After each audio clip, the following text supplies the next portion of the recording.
அம்மா Appa cine pictures VS Sasikala Palanivel வழங்க சாயா படத்தை தயாரிச்சு இயக்குறாரு VS பழனிவேல்.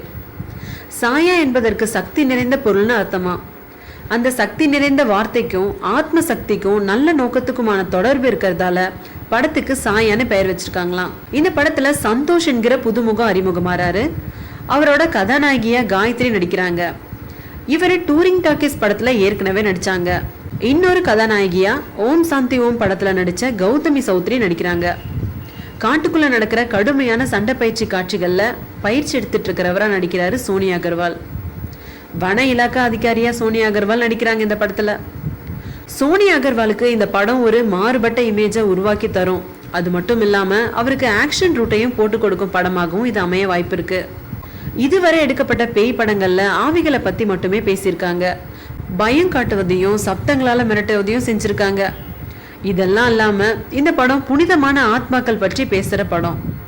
ஆத்மாக்களுடைய நல்ல நோக்கம் இந்த சமுதாயத்துக்கும் மாணவங்களுக்குமான தேவையை நிறைவேற்றும் புதுமையான திரைக்கதையோட இந்த படம் பயணிக்குதுன்னு சொல்லியிருக்காரு இயக்குனர் பழனிவேல்.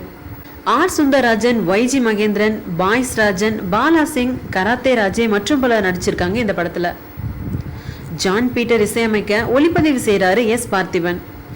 எடிட்டிங்க ராஜ்குமார் கையால கலைய மாரியப்பன் கவனிச்சிருக்காரு. பவர் ஃபாஸ்டின் சண்டை பயிற்சியிலையும் ரமேஷ் கமல் நடன அமைப்புலையும் பரபரன்னு உருவாகி இருக்குது சாயா. கதை திரைக்கதை இயக்கம் செய்வதோட மட்டுமில்லாம பாடல்களையும் எழுதியிருக்காரு VS பழனிவேல். பெரம்பூர்ல உள்ள பச்சைமலை பகுதியில சென்னை சுற்று வட்டார பகுதியில படமாக்கப்பட்டுள்ளதுதான் சாயா.